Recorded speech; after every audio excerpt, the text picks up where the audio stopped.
Welcome to Inside Southeastern Football with Frank Scelfo, presented by LA's First Choice Auto Auction on the Southeastern Sports Radio Network. It's your chance to hear directly from the head of Lion football. Now, live from Topolok Catering in downtown Hammond, here's Alan Waddell.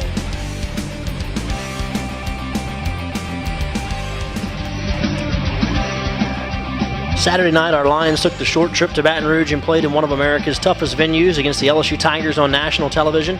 Our Lions battled for 4 quarters, but just made too many mistakes to come out with a victory. After trailing at halftime, the Lions outgained LSU 217 yards to 78, but just couldn't put the ball in the end zone against the Tigers' stingy D.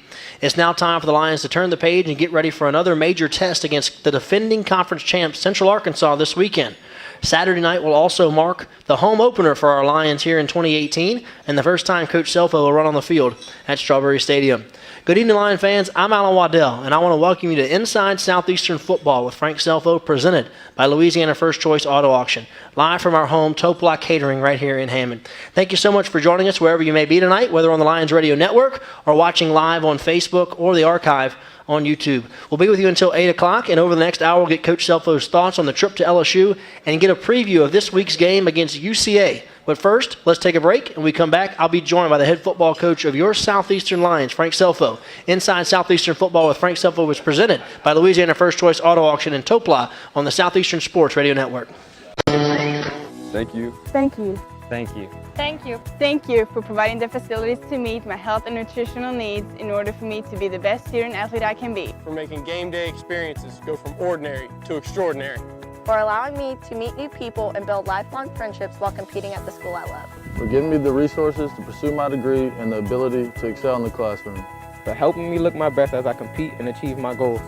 Thank you.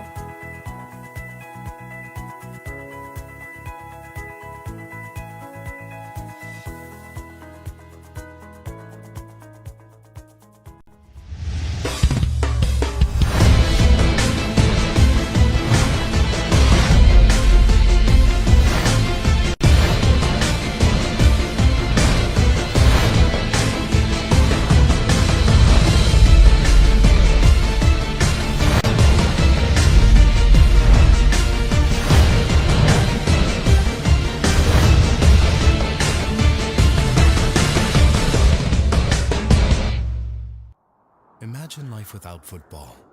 No Friday night lights, no pep rallies, no band. All that time invested to teach young men and women commitment and team spirit, gone. Football, where young men and women compete to be the best, where bands, cheerleaders, and countless others take part in the team experience. Celebrate the passion that only happens every fall. Join the game.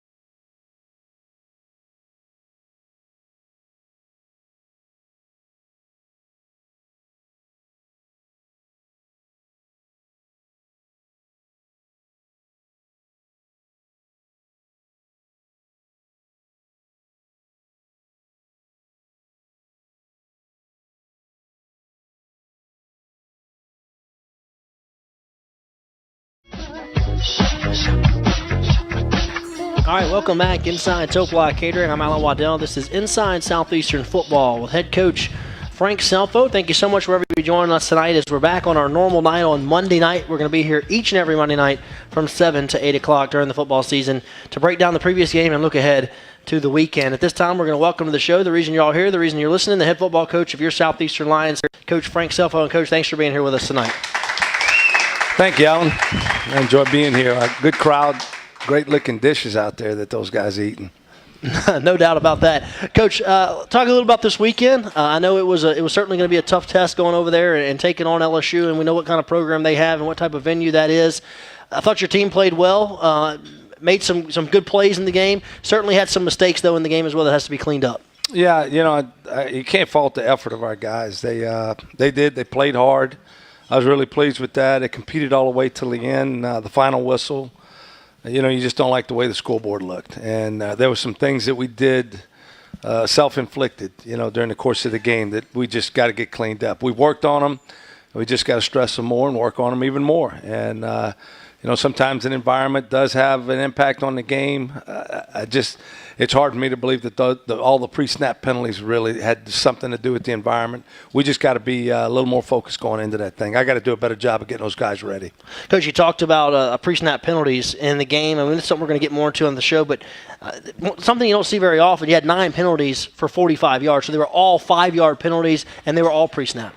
Yeah, that's what's disappointing, because it hurt us. We get pick up 5 or 6 on first down, and we're 2nd and 5, 2nd and 4, and then now we're taking a 5-yard penalty. And same thing, first down, taking a 5-yard penalty. Now we're 1st and 15.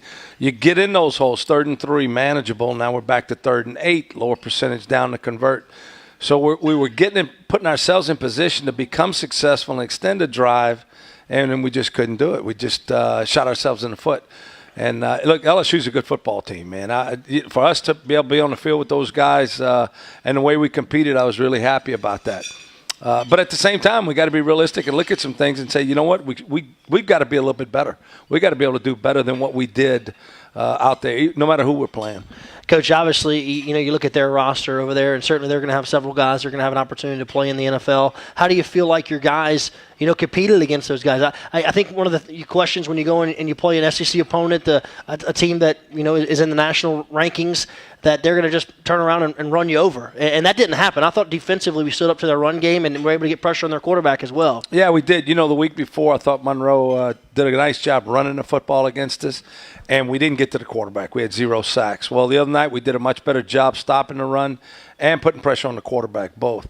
So we not only did we get 3 sacks in the game, but I thought our coverage, we disrupted him, got him off his spot, but I thought our coverage on the back end did a good job. A lot of times he had to hold the football. I know there were a couple of times you felt like he was about to throw it and he really didn't have anywhere to go with it. So, it's a whole. It's not just the pass rush that makes that thing. It's the coverage. It's mixing things up. I thought Louis dialed up some great blitzes the other night that put some pressure and got him to move around a little bit, some new stuff, and the kids executed it. So really happy from that standpoint. Coach, offensively, you were able to move the football, especially there in the second half. Just couldn't put the ball in the end zone. Had a couple of opportunities, turned the ball over deep in their territory. But if I'd have told you before the game, hey, you were going to have more first downs than them, outgained them on first downs, 18-15, and also had much more time possession. Possessed the ball for almost 35 minutes. They only had it for 25. Certainly, that's a recipe if you're going to go over there and win the game that you would have had to have done. Yeah, that's a couple of ingredients in the recipe. The points is a pretty big part of that, no too. Doubt.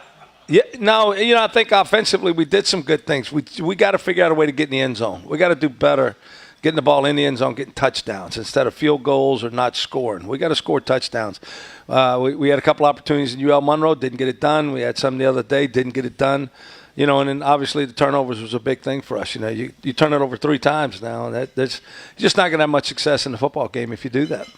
Coach, what did you learn about your team from week 1 to week 2? I know they always say, coach speak, the biggest improvements from week 1 to week 2. What were you better at this week than you were against UL Monroe? It is. We played the full 60 minutes, I thought, with a little more, energy. We had some lapses in the Monroe game on both sides of the ball, but I thought this time we played with more energy. Even when things went bad, we still played hard. They made a couple of big plays. We still competed and played hard. And for that, you got to give our players credit for something like that, because sometimes you look up and you feel like you got no place to go, especially when you're in an environment like that. And that's not what happened. They buckled the chin straps and they got after it and went after the next play. And for that, I was happy about. So I think our effort, if we continue to play like that, we've got to get the assignments, stay on top of that and do a better job with that. But if we can play with that effort, we'll be in a lot of football games this year. Coach, let's talk a little bit about Jason Virgil. I thought he had another nice performance in this one, was efficient with the football. And through 2 games, he's completing 70% of his passes. So talk about his performance and his development in the first couple of weeks. He did. He played well. It wasn't too big for him. He's been in some big games in his career when he was at Fresno State. But and I think what lends itself to him having as much success from a completion percentage, I think our receivers are playing well. We went up and made some tough catches on some balls the other night. C.J. Turner had a nice one. Niger Jackson had a nice slant route that was crowded. Marquise Williams across the middle. Juwan had a couple of catches. Branson had a great catch, one-handed that he had to reach back for. The running backs, they're catching everything, and I don't want to jinx anybody, but we're doing a good job catching the football. And that goes from, you look back, and that's the work that we put in the spring and the summer and how these guys have developed, because that's a skill that you can develop. And they were struggling with that going through spring practice. They got better in the summer. They got better in camp, and it's showing up on the game on Saturday nights. A couple of improvements I thought that you would be happy with was, first of all, you held them to 50% passing on the game. Also got off the field on third down. They were under 40% on third down. Certainly an improvement from week one. Yeah, absolutely. And that was a big deal. That was a huge emphasis for us. And it is every week. It's not, you don't say, well, this week we're going to do this. We try to do it every week. But Monroe had way too much success against us, and that's why they were able to keep the football for so long. And we got off the field this time on third downs. But we also did a better job on first and second down and putting them in longer situations on third down. So that helps out too. So, it all goes hand in hand. When those things start happening for you, you go back and look at it, and it's not one play at the end of a game or the Hail Mary at the end of the half. It's things that lead up to those during the course of the game that lends itself to you having success or not. Coach, I mentioned Chase and Virgil and his numbers through the first couple of weeks, completing 70% of his passes. It seems like when he's upright, he certainly has an opportunity to make a play down the field. They get some pressure on him this week, and obviously that's a great defensive front. We talked about it going into the season and going into the week past week on our show. But overall, your offensive line, how do you think they played against that front against LSU? Well, it wasn't too big for them, so they jumped in there and battled and scrapped and everything else, and I was pleased with that. I think there were a couple of times Chase and had a chance to step up in the pocket instead of getting out over the edge, and he learned. He did it a couple of times late in the game, which was that was encouraging to see because it's something we really hadn't done. We had a couple of busts inside. We had free runners towards him. That's the part we got to clean up, protection. But we'll get it cleaned up. I think that A.J. Hop and Travis Michael will do a good job getting those guys ready. We thought they were ready. We weren't. We'll get them better this week. All right, well, Coach, 2 weeks in, two FBS opponents. You're now going to jump into the FCS, and we're going to talk more about this later on in the show, but certainly a tough opponent coming in this weekend as Central Arkansas defending Southland Conference champs. Again, what have you learned about your team the first couple of weeks? What's your thoughts going into conference play? Yeah, you feel a lot better about them because you know some things. We've got some guys that are making some plays on both sides of the football. They're competing. That's what you like about that. We want to be smarter. We want to do a better job. We want to take it from the classroom to the field and into the game field. So we want to be a smarter football team. And if we can do that, we'll have a chance for success down the road. And hopefully it starts this week. But, this team coming in now, the last couple of years against us, we hadn't been very good. We got to do a great job. They're going to come in with a lot of confidence. They're the defending Southland Conference champions.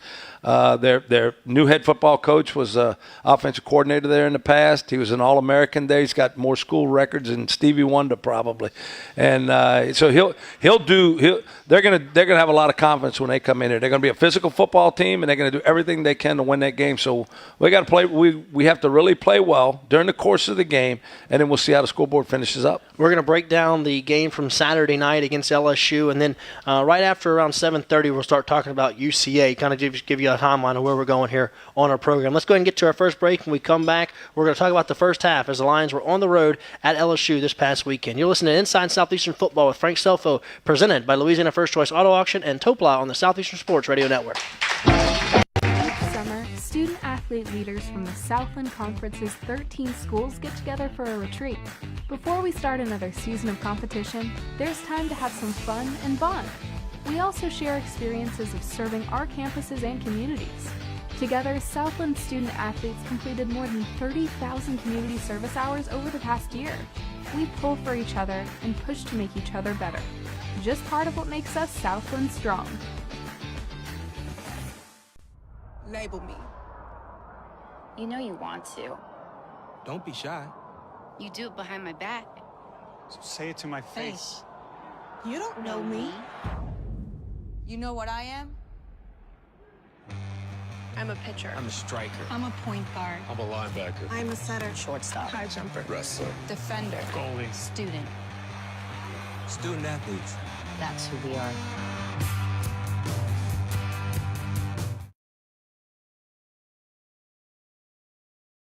Across divisions, sports, championships, and schools for nearly 500,000 student athletes. College sports create lifelong opportunity, and that starts with education. We've raised the academic bar, so more are earning degrees, creating healthier campuses by working with the nation's brightest minds, and making sure more have the chance to succeed and are supported on their journey. But beyond the numbers, it's about opportunity, and we're working to provide it for every student athlete.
All right, welcome back to Topla Catering. This is Inside Southeastern Football with Coach Frank Scelfo. I'm Alan Waddell. Thank you so much for joining us wherever you may be tonight.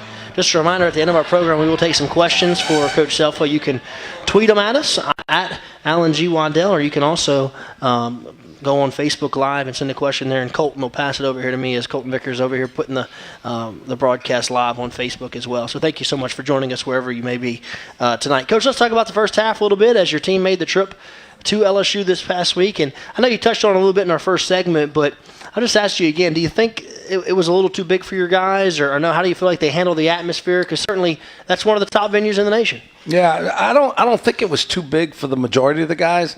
I think there was just a couple of guys that got caught up in the moment maybe, and and it impacted them, and in turn impacted the entire unit, which impacts the whole team. So whether it was too big for them or not, I don't know. I watched how we played. We played with a lot of enthusiasm and energy. Well, that's a team that's going to wear you down.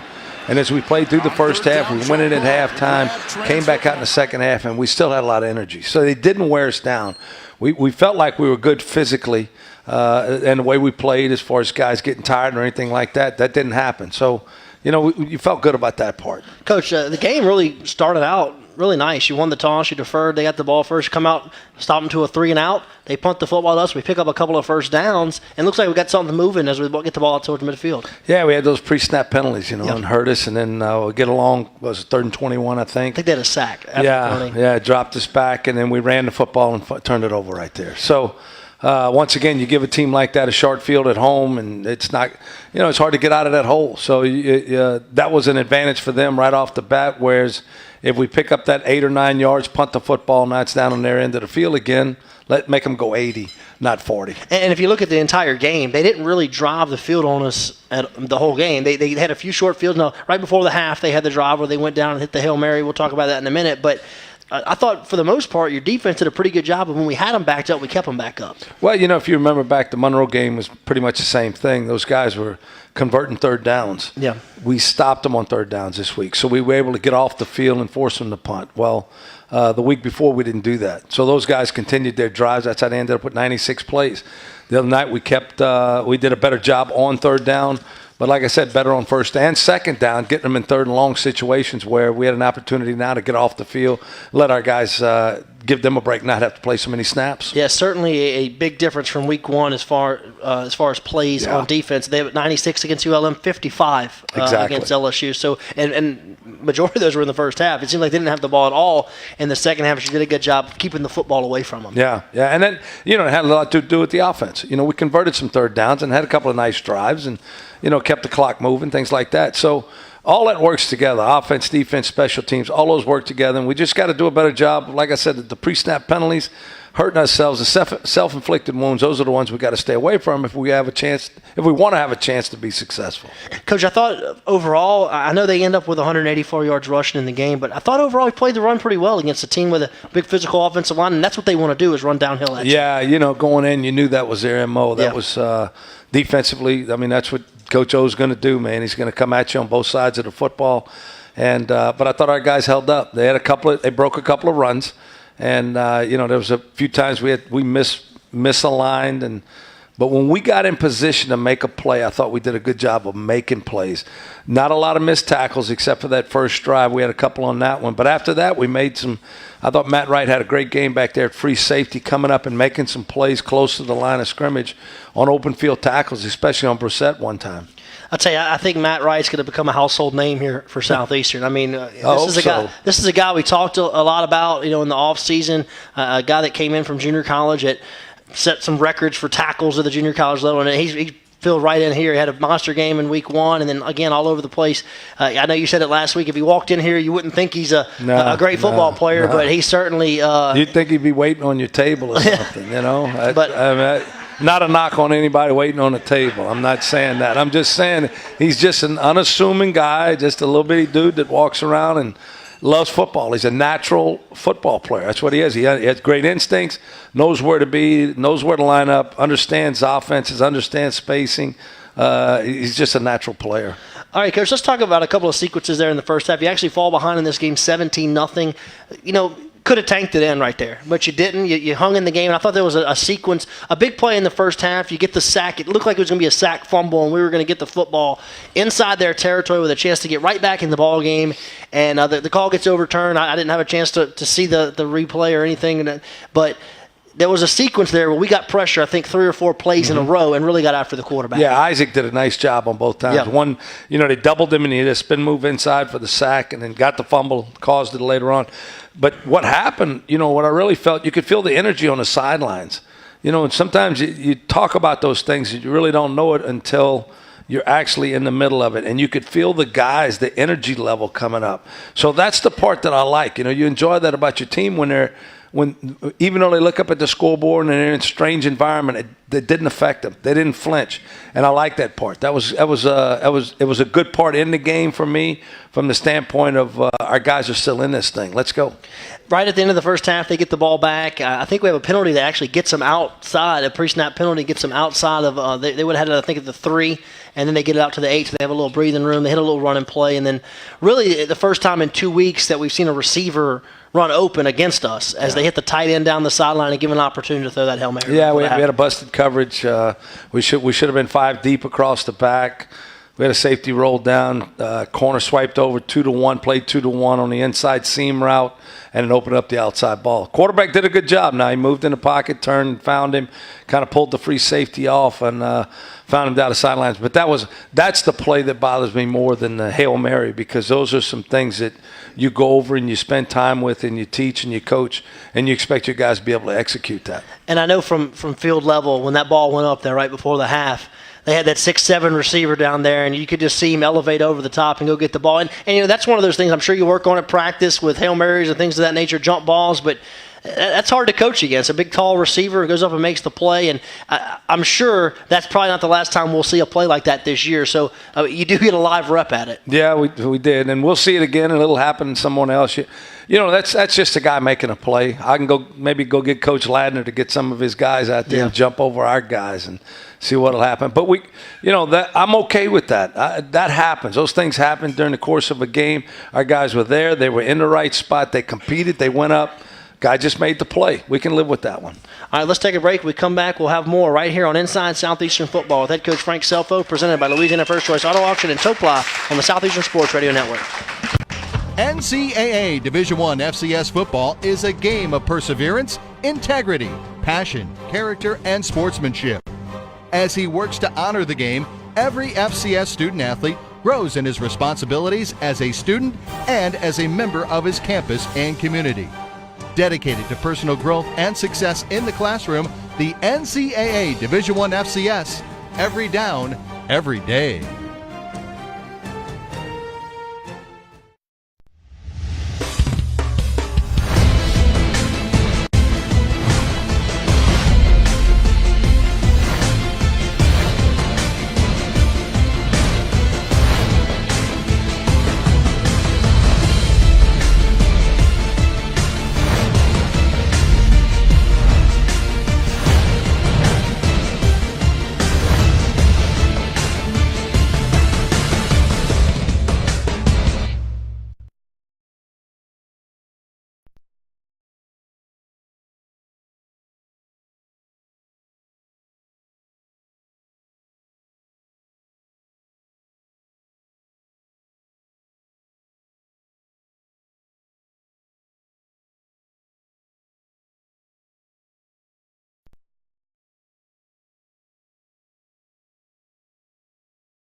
All right, welcome back. Almost halfway home here on our program. We're going to be with you from 7 to 8 o'clock each and every Monday night talking Lion football. We're breaking down this last trip as the Lions went on the road and took on LSU in their second game of the season as they prepare now for Week 3, as the Lions will have their home opener this weekend as Central Arkansas comes in town to take on our Lions at Strawberry Stadium. Coach, let's go back out to Tiger Stadium and finish up this game and kind of break this one down. I didn't talk about it before we went to break, but I know going into the locker room you were a little animated. With me on your interview going into the locker room is you were certainly upset with a lot of the pre-snap penalties in that first half. It has really had an opportunity. This thing could have been 10-0, 14-0. It could have been very close there in the first half. Yeah, and again, I was the most aggravated I was at the things that we caused to ourselves. I know they're a great football team. They're going to make plays. Those things are going to happen. That's part of the game. It happens every game, every day, all the way across the country. But if we got to do what we supposed to do to take care of the things that we need to take care of, and we didn't do that in the first half. And it was uncharacteristic. That's not who we want to be. That's not who we're going to be. And the Hail Mary, that, like I said, that didn't bother me. It was the play before that really – got me going on that. So I was, I don't know if frustrated is the right word. I was mad. I don't think it was frustrated. I was just mad. So I asked one question and let you go. I was out of there. Coach, let's talk a little bit more about the second half, though, because I thought in the second half you really dominated the third quarter. I mean, to go scoreless in the third quarter, seemed like we were moving the ball. We just couldn't put it in the end zone, but they were doing nothing offensively as your defense really shut those guys out there for a majority of the second half. Yeah, I think Louis was pretty animated at halftime, too, with the defense because we had so many blown assignments, And so he challenged them at halftime. Just keep playing like you're playing with the effort and energy. Now just get it right. We'll put you in the right spot. Get it right. Get lined up. Like I told you, a couple of long runs that they broke early in the game in the first, second quarter because we lined up wrong. They do a nice job up front. They're good, all those things. But at least give us a chance by lining up in the right spots.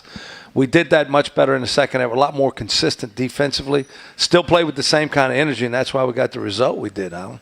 How do you feel Coach Louis is doing with the defense as far as calling plays and his adjustments he's making during the game? Yeah, great job. Really great job. Yeah, we've had You watch our guys play and watch what we're doing, and you watch the matchups that we have on the back end when our corners and safeties are out. We're doing some stuff in route concepts and picking up guys. Our guys are playing, and they're playing hard.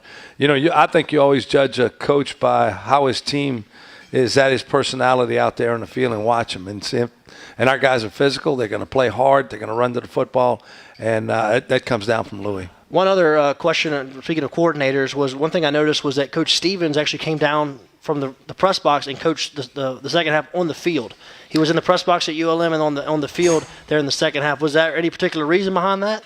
Yeah, the headset situation kind of was going in and out. So we had to make some adjustments at halftime, and we didn't get all the calls down in the first half, so we had to make a few adjustments, and one of them was bringing him down to make sure we're getting everything that we needed to into the game, and instead of kind of guessing through some things. So it was kind of going in and out, whether it was the frequency, the stadium, the cell phone service. I've heard about 10 different things. I don't know who's lying to me and who's telling me the truth, but we'll get it figured out. What was working better in the second half than the first half offensively? Because like I said, you had 217 yards of offense in the second half, and don't think that, hey, they had the lead and they pulled a lot of their guys out. That was their starters out there majority of the game, and so the offensive was able to move the ball, but just couldn't in the end zone. They would tighten up, and I know one time we went for a quarterback sneak and weren't able to get it there on the 4th and 1. We threw an interception down inside the 10, and then obviously the last sequence where it looks like we're going to punch one in and make it 24-7 or 24-8, go for 2, and try to get an onside kick. Yeah, I think the second half for us offensively, our offensive line did a better job. We got in front of some people. We didn't have as many free runners to the quarterback. Jason had a little bit more time back there in the backfield. I also think we used Lorenzo a little bit more in the second half. And he's a dude, and he does dude stuff out there on the field. So he's able to do some things in a situation like that, picking up some key first downs, doing some things for us that, we're fortunate enough to have him on our team. A couple of points about this game is, if you look at the statistics, you look at we were only 4 of 19 on third down, but we were 5 of 6 on fourth down. So we really did do a good job of keeping the football and converting, especially in the second half. Yeah, sometimes the third down conversions are a little misleading when you go for it as many times as we did on fourth down. So those drives that normally when you're low on third down and you don't go for it on fourth down, well, you're turning the ball over. Well, we went for it on fourth down because that's our only way to score touchdowns, to get back in the game and try to win that thing. So, we kept going for it on fourth down. We kept picking it up. Like I said, the quarterback sneak was a bad call on my part, just to hurry up, run up there and see the whole middle packed and not have an answer for it. But we'll get it fixed, and we'll do a better job next time. But I think the other ones, thought our kids competed on fourth down. Those are situations that really help you kind of define who you are sometimes as an offense or as a football team. Well, those guys embrace those situations. Some people don't want that fourth down. It's too much pressure. That's too tough on them. Well, we're going to find out right away what it is in that type of environment and say, you know what, we're going for it.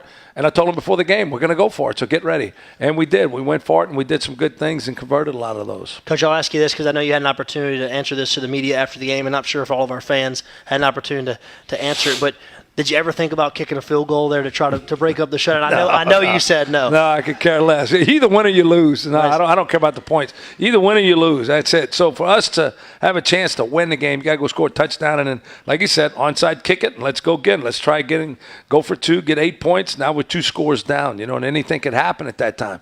So we would have gone for 2, tried to pick that up, onside kicked it, tried to get it back, and then go down and score again, go for 2, do it all over again. Coach, I want to get you to comment as well on one play I think that gets a little lost in this game was when on the bad snap where Lorenzo runs the young man down. That's an opportunity where he could have said, hey, we're down 24-0. He's going to score there, but he runs that guy down in the open field. Certainly a big hustle play. Yeah, that was pretty impressive, in my mind. When you look at that kind of is indicative of who he is. That's what that tells you the selfless player that he is. He could have thrown his hands up. He could have backed off just a hair. He could have slowed. He could have done a bunch of things and not caught that guy because that's a heck of a player that he was chasing that can really run. And he just wasn't going to be denied. And it was awesome to watch him. I told our team on Sunday, just think about it. If we play every play of every game like he played that one, where would we be? If everybody did that, wow. got to get some great results out of what you're looking at. I mean, that ball couldn't have hopped in his arms any better. I mean, yeah, it was perfect. It was perfect. And when he caught it, I said, "Oh, he's gone." But Lorenzo, to be able to run them down, that was certainly he did. It was impressive. So impressive. Yep. In the second half. I was really happy for him. All right, let's go ahead and take a break. We come back. We're going to start looking at UCA as the Lions will open the home schedule this weekend on Saturday night in Strawberry Stadium, right here on Inside Southeastern Football with Frank Scelfo, presented by Louisiana First Choice Auto Auction and Topla on the Southeastern Sports Radio Network. Thank you. Thank you. Thank you. Thank you. Thank you for providing the facilities to meet my health and nutritional needs in order for me to be the best student athlete I can be. For making game day experiences go from ordinary to extraordinary. For allowing me to meet new people and build lifelong friendships while competing at the school I love. For giving me the resources to pursue my degree and the ability to excel in the classroom. For helping me look my best as I compete and achieve my goals. Thank you.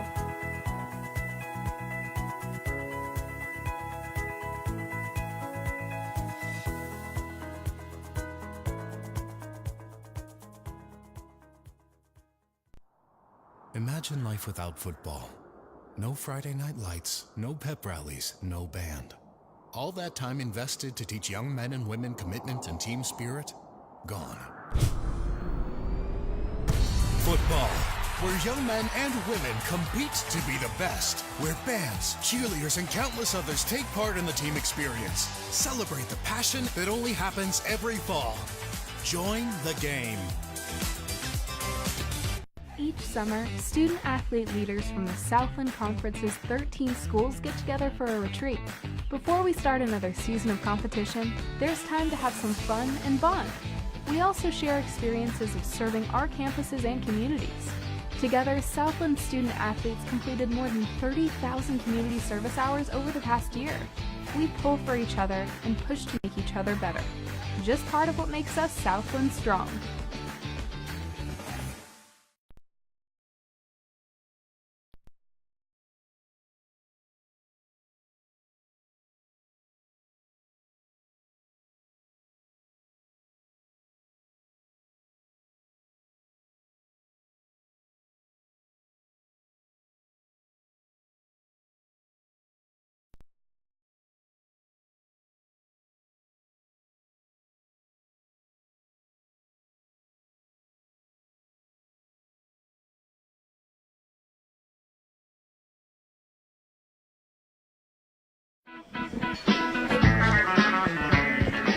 All right, welcome back. Thank you so much for joining us here. This is Inside Southeastern Football with head coach Frank Scelfo, presented by the Louisiana First Choice Auto Auction and also Topla right here on the Southeastern Sports Radio Network. We invite everyone who's listening tonight or watching on Facebook or even the archive on YouTube, make sure you come out on a Monday night from 7 to 8. Topla does a great job taking care of us. They offer the lunch menu here for our crowd, and we certainly appreciate that. And we appreciate everyone that comes out here and spends their Monday night with us talking Lion football. Coach, it's time to turn the page now from non-conference to conference, and I know this is your first year going to really be going through the Southland Conference. I will ask you, I know you've been a lot of different places, your thoughts on only two non-conference games with a 9-game conference schedule. Yeah, it's challenging. Yep. The other one you play in the Pac-12, that's what you're going to end up getting. You play everybody in the conference. We don't quite play everybody, but playing 9 conference games is quite a challenge. I think it does separate the teams from the top to the bottom. It allows you to play everybody, and you can't duck too many people. You got to play them, and if you're going to win the conference championship, you truly win it on the field here. Well, Coach, you welcome in UCA this weekend, Central Arkansas. Certainly a good football team. They've got us the last couple of years. You mentioned it. Coach Steve Campbell is gone. He has moved on to South Alabama. So now it's Coach Nathan Brown and the UCA Bears. They came here a couple of years ago and roughed us up a little bit, and then the same thing a year ago. In week 3, we were down. We actually had an injured player and had to start a different quarterback a year ago up there, and it just never was really close. But what do you see about this football team? I know this is a team that's in the top 20 in the nation. They're coming off of a win against Murray State. They played Tulsa very tight in week 1. This is a good football team that I know, looking at their fans and their media publications, they think this is one of the best defenses in FCS football. Yeah, they and they should be, because they really are good. What I think you see is Nathan Brown's taken over the program. He was the offensive coordinator there, and like I said before that, he was a record-setting player there. And they've got a culture established on what they want to do and how they want to do it. So that's how They got to the top of the winning the conference last year by doing that. I don't see them changing the script from that standpoint. They'll be a physical football team. They'll try to control the line of scrimmage on both sides of the football. I don't see them changing a bunch. You don't have to go look for them. They're not going to give you a lot of exotic stuff on either side of the football. They're a fundamentally sound football team, and I think that's what allows them to be a champion over the long haul. Yeah, what have you seen from them in the first couple of weeks? I know that Hayden Hildebrand is gone, their quarterback, who had so much success there, was Southland Conference Player of the Year a year ago. They have a new quarterback. What are they doing offensively? Anything different? I know Coach Brown was their offensive coordinator, but sometimes you come in and you kind of put your own stamp on it. You see anything different from what they've done this year to what you saw on tape from watching them years past? No, we watched them last year. Watched that last night, and then watched the games this morning on the other two games. So not too much. There's a few wrinkles here and there, and some. I guess offensively a few more things. Defensively pretty much the same. You'll see a 4-down front, 3 linebackers, quarters coverage in the back end, guys running to the football. They attack the box. They attack the run game. They want to stop the run game. Sometimes that allows you to play action, maybe be vulnerable to the pass, the shots over the top. But, you got to be able to execute those things offensively. So they will take away the run game and the high percentage passes and let you take a shot at the ball down the field. So both sides of the football, Alan, they'll be physical, and we got our work cut out for us. Coach, I know it's got to be a little bit of a challenge for you since you haven't been through the league and you haven't seen these teams up close and personal. Now, you have members of your staff that have. Are you leaning on those guys, kind of asking, hey, what's this league about? What did you see against these teams from the years past? Yeah, researching it for me was basically going back and watching McNeese play Nicholls State, Northwestern play McNeese, Nicholls play Lamar, Sam Houston playing Central Arc. So watching those guys play each other to kind of have an idea of the personality of the league. And then when you go into an individual game, for me, is to try to get a personality of the coordinator. So the offensive coordinator, the defensive coordinator, go through his thought process, how he goes about calling the game and all the situations. So I'll watch the entire game, try to figure out what he's doing, get comfortable. I don't even run it back a lot of times. I'll just let it run through just so I can get a feel for what he's all about. And then once that goes back, then you kind of go back and start dissecting everything schematically, and then you go back and look at the personnel. So I think the personnel is good. I think the personnel up front, the front seven's a very solid group, and their safeties are downhill players defensively. On offense, the quarterback's young, so you hope to be able to rattle him if you can. But he's done a good job so far. Tulsa didn't rattle him. Murray State for sure didn't get to him and do anything with him. So they protect him a little bit by running the football, but they do a good job up front with their offensive line. Are they running the quarterback? Somewhat, but you don't know what's behind him. So a lot of times you look back, they don't have much experience behind him. So there's going to be a tendency for somebody not to run the quarterback as much because you really don't have a solid backup or somebody you feel real comfortable with. So they're not running him as much, I think, is what's been going on in the past. But, they could change it all up this week. Coach, we've played 2 games, and we've played 2 totally different offensive styles. You look at ULM, they're really wide open, up-tempo. You go to LSU, they're more of a traditional pro style.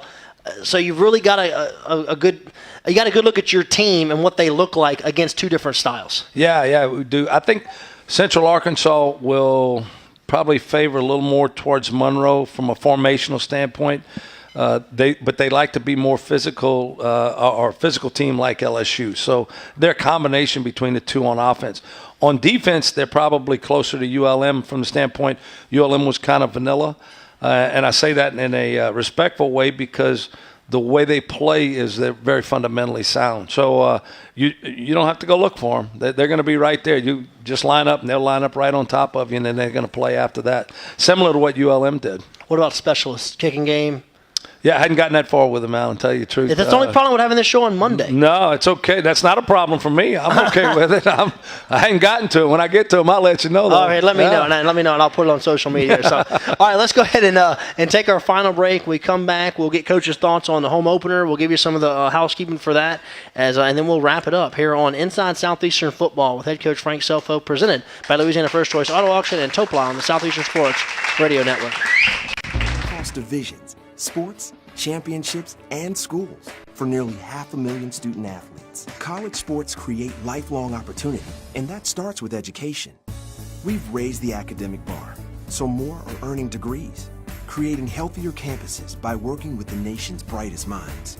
and making sure more have the chance to succeed and are supported on their journey. But beyond the numbers, it's about opportunity, and we're working to provide it for every student athlete. Label me.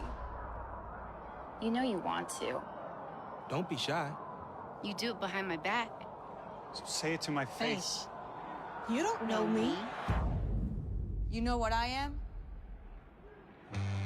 I'm a pitcher. I'm a striker. I'm a point guard. I'm a linebacker. I'm a setter. Shortstop. High jumper. Wrestler. Defender. Goalie. Student.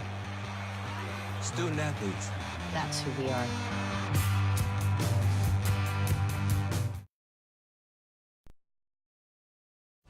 NCAA Division I FCS football is a game of perseverance, integrity, passion, character, and sportsmanship. As he works to honor the game, every FCS student athlete grows in his responsibilities as a student and as a member of his campus and community. Dedicated to personal growth and success in the classroom, the NCAA Division I FCS, every down, every day.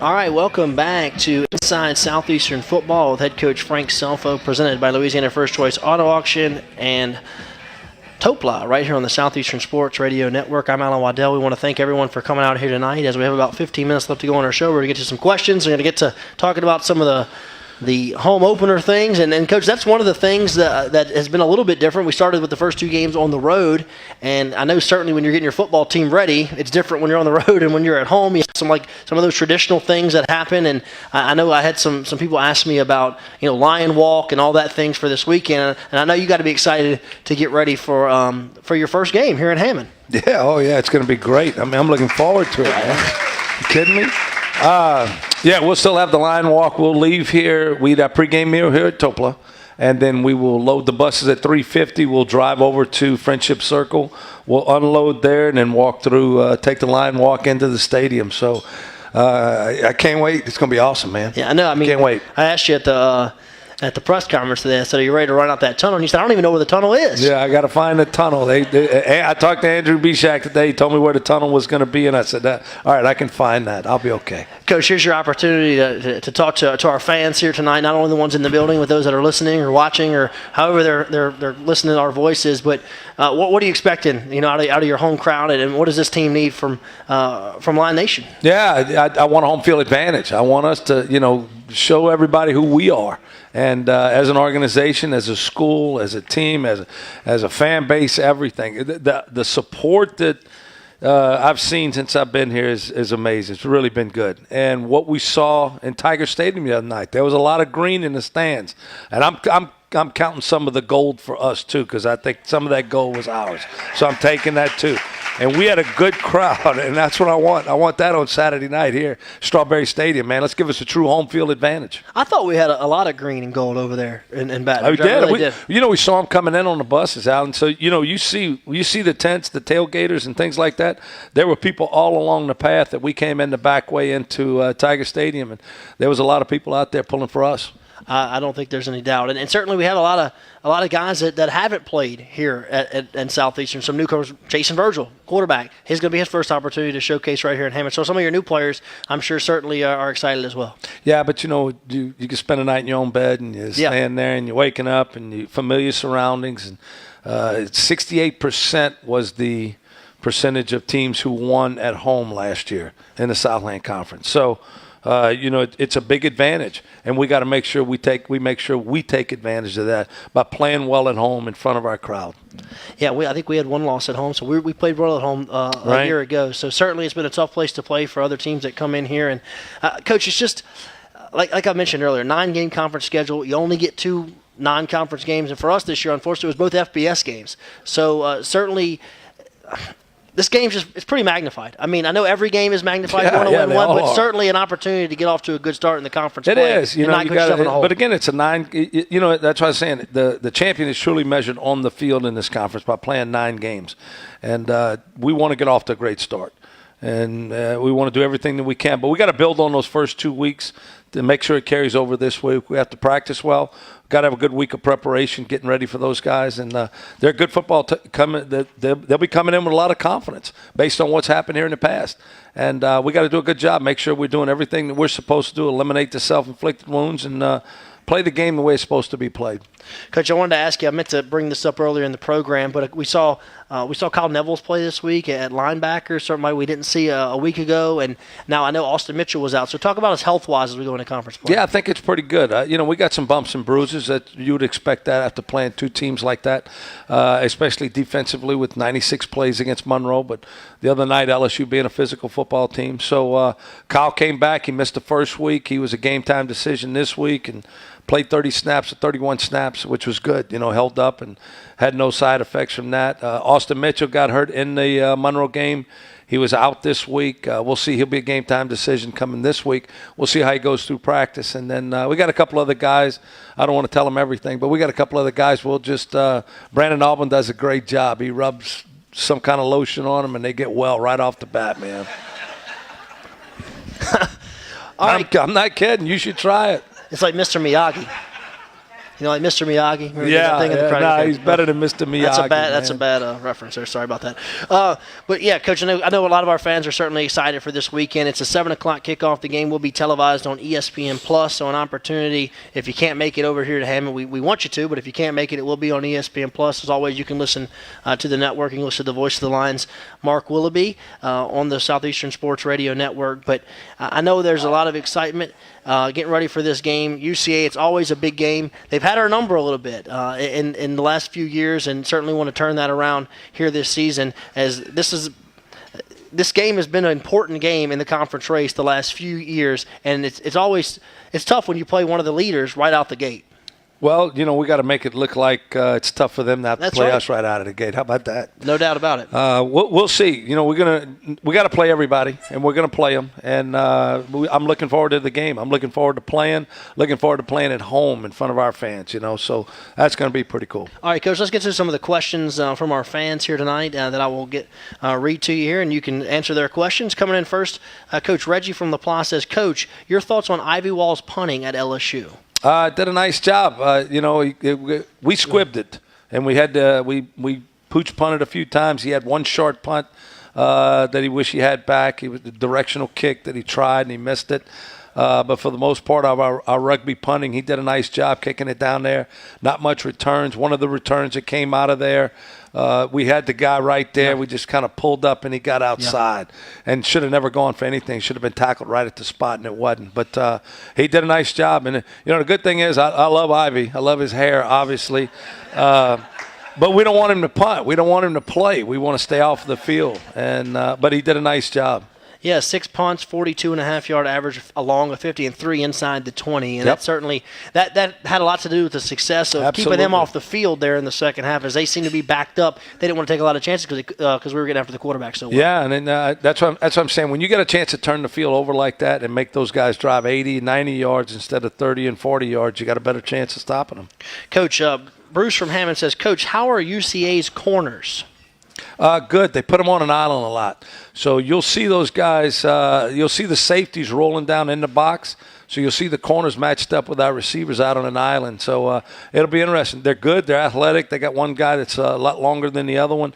And but they're physical guys. They go attack the football. I think they got good hips and good feet. They're talented. They know what they're doing.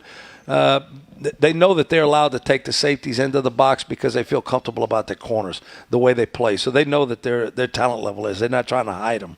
Yeah, and that's one thing that, you know, we haven't got to see that the last couple of years. We've been so run-oriented, so we didn't throw the football a whole lot against those guys, and they would really stack the box against us. Yeah, they attack the box with their safeties. They really do. All right, Coach, Robert from Slidell says, Coach, we haven't seen a lot of deep shots in the first 2 games. Is that something we're going to see in the offense? Well, we tried a few times the other night and just couldn't get them off. Same thing happened in Monroe. We had a couple of them called. We had a double move with Jawan the other night, and the safety went over the top of it, and we had to check it down.